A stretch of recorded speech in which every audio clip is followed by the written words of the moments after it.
অষ্ট চাল অষ্ট দুর্বা কলস পাত্র থুয়ে শোনো সবে ইতুর কথা ভক্তিযুক্ত হয়ে।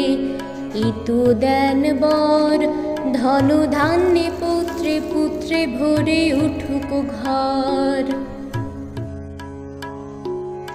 এক গ্রামে ছিল এক ব্রাহ্মণী ব্রাহ্মণ, বহু কষ্টে ভিক্ষা করে কাটাতো জীবন। অন্য ঝুম্ন নামে তাদের দুই মেয়ে ছিল, পিঠে খেতে ব্রাহ্মণেরও মনে সাধ হলো।